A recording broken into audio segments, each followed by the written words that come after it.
샬롬. 우리 하나님께서 오늘도 풍성한 은혜와 사랑으로 저와 여러분들을 돌보시기를 축복합니다.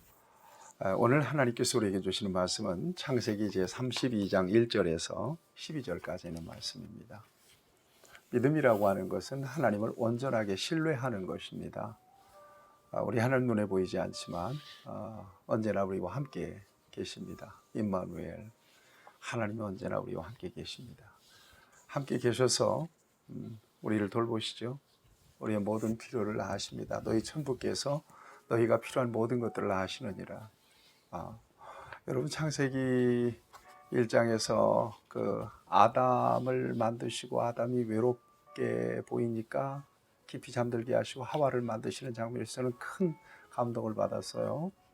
하나님께서 이처럼 세세하게 인생을 살피신다. 심리까지도 정확하게 살피십니다. 무엇이 필요한지를 하나님이 아십니다.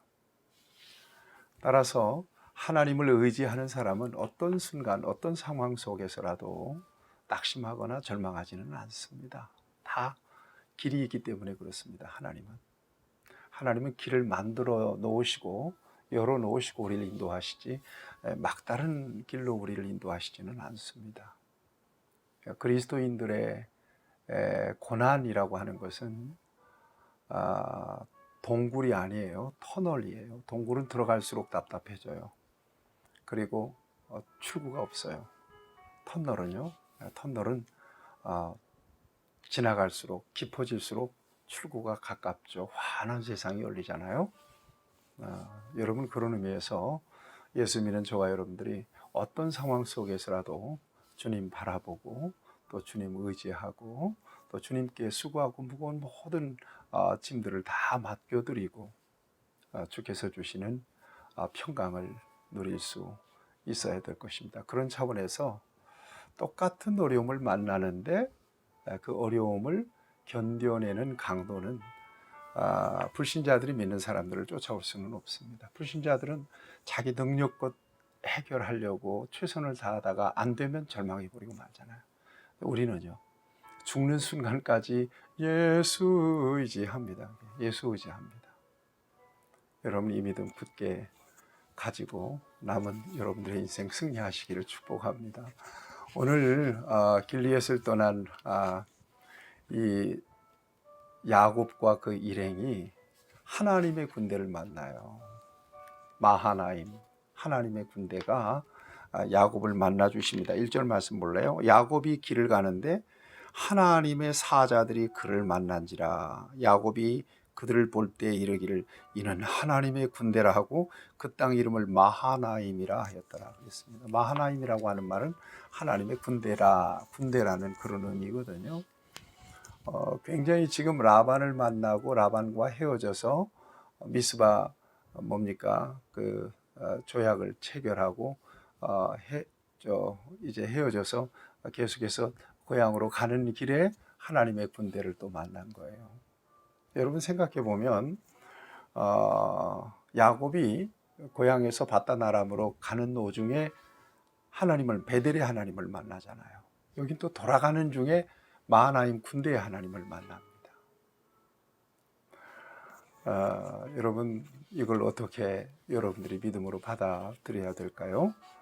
언제나 하나님의 군대가 저와 여러분들과 함께 하시고 또 지켜주신다는 믿음은 이 세상을 넉넉하게 이겨낼 만한 용기가 되고 능력이 되기에 충분합니다. 사람을 의지하지 말며 방백 도울 힘이 없는 방백들을 의지하지 말지니 그 호흡이 사라지면 모든 능력도 사라지는 것. 그러니까 인간을 의지할 대상이 하나도 없다 하는 것을 여러분들 기억하셔야 돼요. 기억하실 뿐만 아니라 믿어야 돼요. 인간은 의지의 대상이 아니다. 사랑의 대상이지. 하나님만 의지의 대상이. 돈은요, 권력은요, 전부 다 있다가도 없고 없다가도 있는 상대적인 가치들이에요. 하나님은 절대적인 분이고요. 가장 소중한 것은 그래서 믿음입니다. 믿음 안에서 오직 하나님 의지하는 믿음 안에서 하나님의 보호하심과 인도하심을 확신하고 갈 때에 놀라운 승리가 있음을 믿습니다. 자, 그런데 야곱이 지금 누구를 피해서 바단 아람 그 라반의 집으로 갔죠? 그리고 20년 동안 거기서 소위 아, 예, 객으로 살게 되죠. 에서 때문입니다. 에서가 야곱이 장자권 축복을 가로채는 바람에 그야말로 어, 열불이 나가지고 야곱을 죽이려고 하니까 리브가 야곱의 어머니가 피신시킨 거거든요. 금방 갔다가 화가 좀 풀리면 돌아와라 하는 것이 20년이 지나버리고 만 것이고 지금까지 상황이 되어버리고 만 것입니다. 그 중에 그 에서는 에돔이라고 하는 그 족속의 족장이 되어 있고요. 엄청난 세력을 가진 힘을 가진 사람으로 이제 뭡니까? 하나의 그 부족을 이루었습니다. 근데 야곱이 고향으로 돌아가는데 가장 신경 쓰이고 걸리는 사람은 그래서 에서입니다. 에서. 그래서 에서에게 선물을 몽땅 준비한 야곱의 사자들을 보냅니다. 이게 오늘 본문 말씀 3절에 있습니다. 야곱이 세일 땅 에돔 들에 있는 형 에서에게로 자기보다 앞서 사자들을 보내며 그들에게 명령하여 이르되 내 주 에서에게 이같이 말하라. 주의 종 야곱이 이같이 말하기를 내가 라반과 함께 거류하여 지금까지 머물러 있었사오며 내게 소와 나귀와 양떼와 노비가 있으므로 사람을 보내어 내 주께 알리고 내 주께 은혜 받기를 원하나이다 하라 그랬습니다. 미리 사신을 보내는 거예요. 형의 마음을 풀려고. 형 피해서 라반의 집으로 도망갔었어요. 거기서 살면서 많은 재산도 있는데요. 이제 형을 내 주라고 이렇게 표현하면서 은혜 받기를 원한다. 하나님께만 올려줘야 될 표현을 아주 극존칭으로 이렇게 쓰는 것을 보면 에서에 대해서 야곱이 얼마나 쫄아 있는가 이것을 확인하게 되죠. 그리고 야곱이 그 사자들이 에서에게로 가서 야곱의 말을 전했겠죠. 그런데 야곱이 온다는 소식을 듣고 에서가 400명 군대를 거느리고 야곱을 맞으러 온다는 그 오는 것을 보게 됩니다. 여러분 생각해 보세요. 400명의 군대를 거느리고 야곱을 만나러 오는 에서 20년이 훨씬 지났지만 그 야곱에 대한 그 분한 마음이 그대로 살아 있습니다. 야곱을 만나게 되면 어떻게 될까요? 야곱은 완전히 끝나는 겁니다. 거기서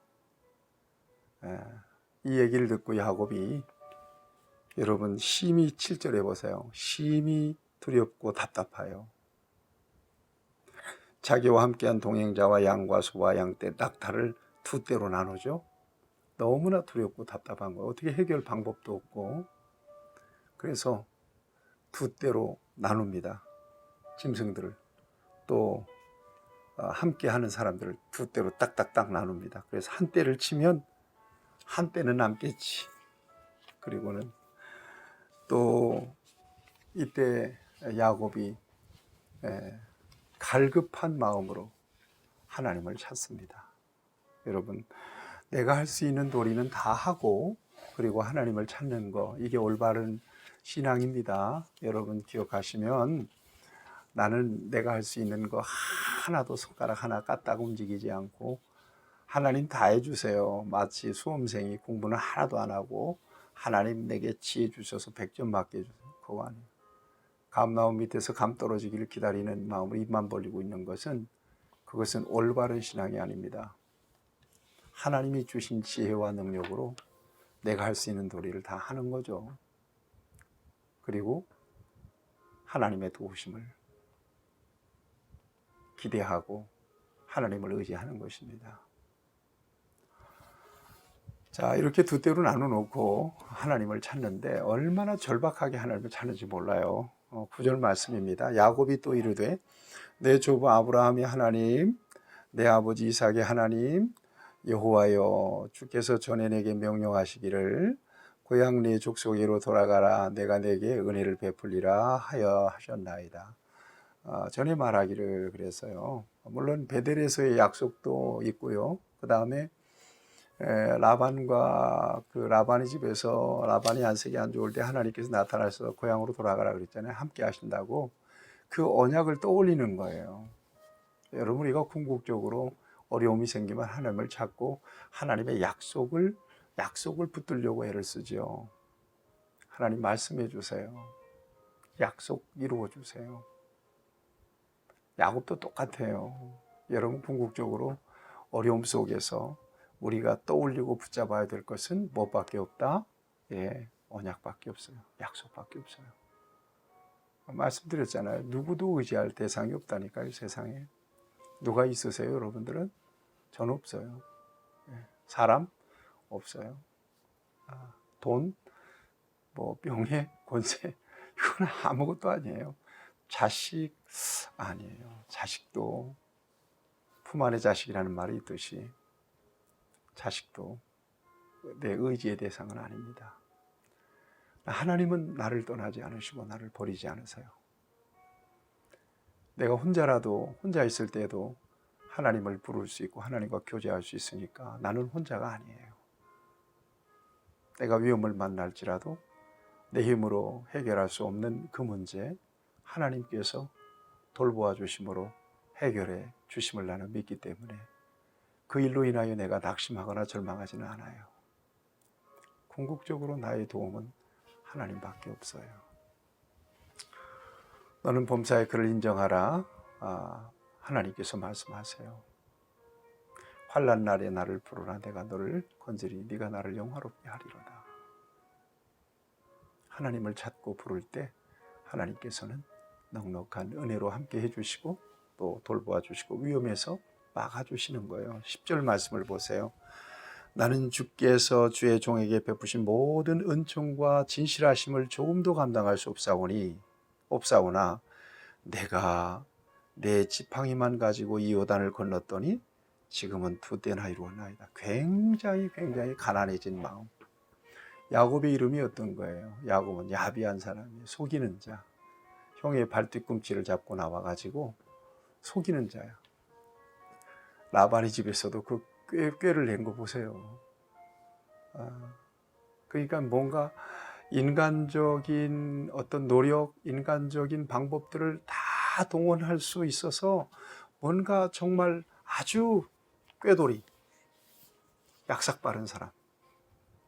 그런데 궁극적으로 딱 자기 힘으로 어쩔 수 없는 상황이 오니까 하나님을 찾잖아요. 그리고 언약을 기억해내잖아요.